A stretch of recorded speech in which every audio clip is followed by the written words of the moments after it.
Alright, we're back.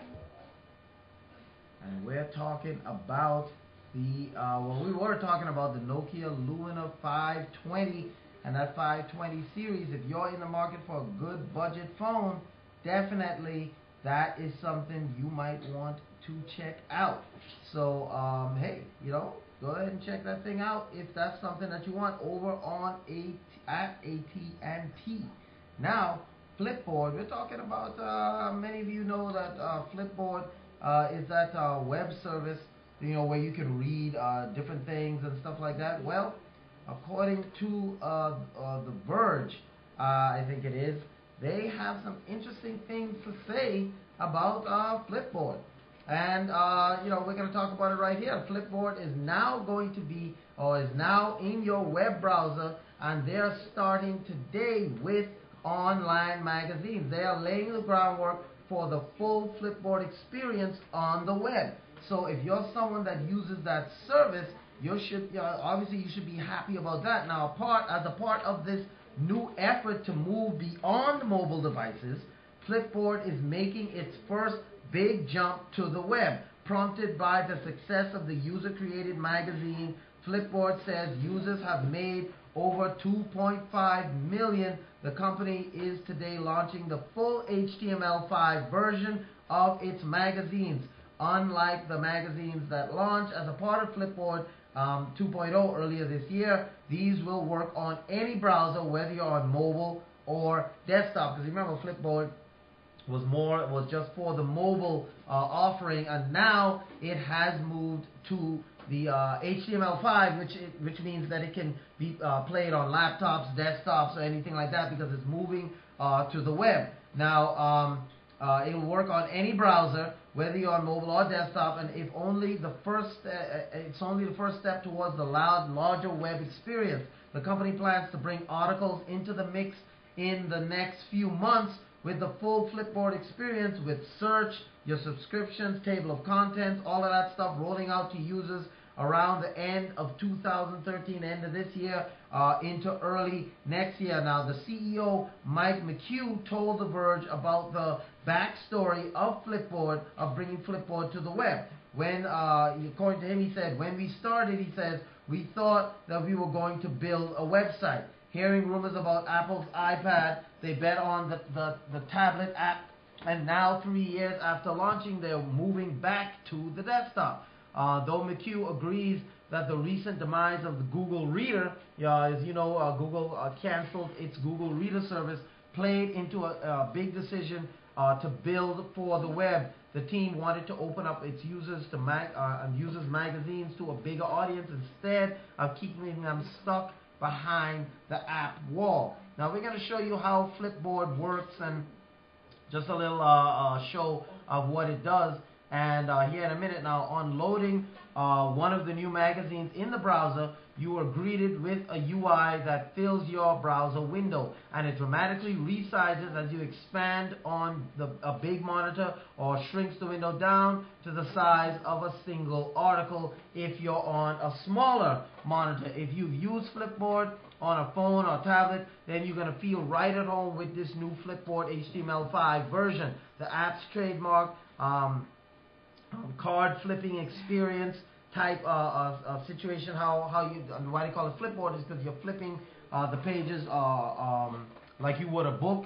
The experience is reproduced perfectly in your browser, and it's oddly effective on big screens as well. And they've built a surprisingly fast experience, and while there's no offline mode yet, Flipboard's caching makes browsing a more seamless experience than on any of the latest batch of feed readers that are out there. The text loads instantly, and there's still little noticeable image loading lag, which is a big deal if you have high-res images and stuff like that. As for the flip animation, Flipboard tested out countless interactions, from card reveals to endless scrolling, and McHugh says today's launch was delayed by a month and a half because he wasn't happy with where they were with the transitions.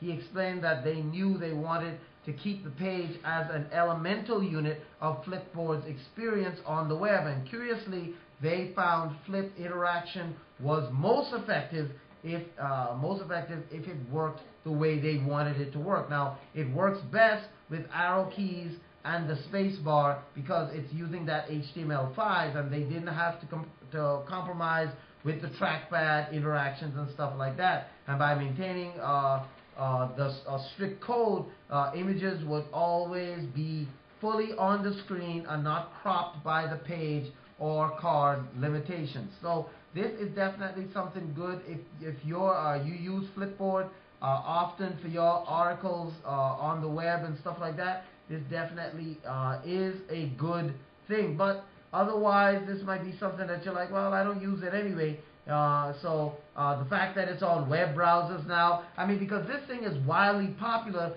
in the mobile space. That's the thing about it. This is popular in the mobile space. And so if you're someone that really uses Flipboard on the mobile space, then you're going to be happy to know that this thing has come to the desktop. This thing has come to the from the mobile to the desktop or to your laptop and stuff like that. And this is just an image of how Flipboard works right there. You know, you can have pictures, you can have stories, things that are of interest to you, your pictures, your stories right there. And, you know, you flip through them just like the pages in a book or anything like that. So definitely coming from mobile onto the desktop is definitely a good thing. So if you're a Flipboard fan, you definitely want to take advantage of this new HTML5 version. Now, speaking of something that's coming to consumers, the Oculus Rift virtual reality headset, according to the guys that make it, they're saying that they want this thing one day to be free. That's right. One day they're saying they want the Oculus Rift to be free for users. Now, I don't know how they're going to do that because the technology involved in it is not free and it costs something. So unless they're going to go on a big charity campaign and give this thing away, I don't know how they're going to accomplish that. But according to the people at Edge, the people that interviewed them, the Oculus Rift VR and Oculus Rift people, they want this thing to be free. Now, Oculus Rift headset could eventually, they're saying, be free at the point of purchase if the company finds the right business model, they're saying. The CEO, Brendan Irby, told Edge magazine. The Oculus team were at the developed in Brighton 2013, showing off the Unreal 4 Elemental demo with the new Oculus Rift HD prototype headset. Now, the Oculus Rift is currently only available as a dev kit for developers for $300. It currently is unclear how Oculus might eventually end up in the hands of game players, what they're going to do and stuff like that.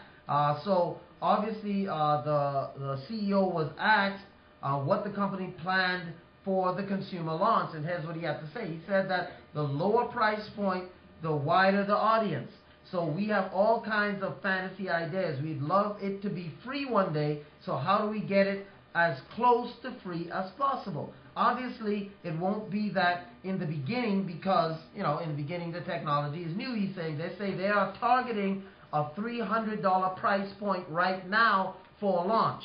So when this thing launches, he is saying, this is the CEO of Oculus, he's saying that they want a $300 price point at launch, but there's the potential that it could get much less expensive with a few different relationships and a few different strategies that they're working out with a couple of vendors. And according to the guy, he says, you can imagine if Microsoft and Sony can go out and subsidize consoles because there's enough money to be made on software in other areas, then there's the potential that this in partnership could get subsidized as well. And let's say that there are some games that you play in virtual reality that everybody loved, that everybody played, and we made $100 a month or even $10 a month. At some point, the hardware is cheap enough, and we're going to make enough from the software that we could give the hardware away for free, is what they're saying. Now, we're not there yet, he's saying, but they're willing to think along those lines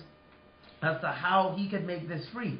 He said he wants everybody to play and use the Oculus Rift, and the cheaper it is, the more people are going to go out and buy it. And today, it's a $300 dev kit, but we're thinking of how we can get it to as many people as possible. So if you're out there and you're looking and you're wanting this new headset, this new virtual reality situation, according to the people at Oculus, they're saying that if they can get the right partnerships, and see, this is the way I like people to think in the gaming industry.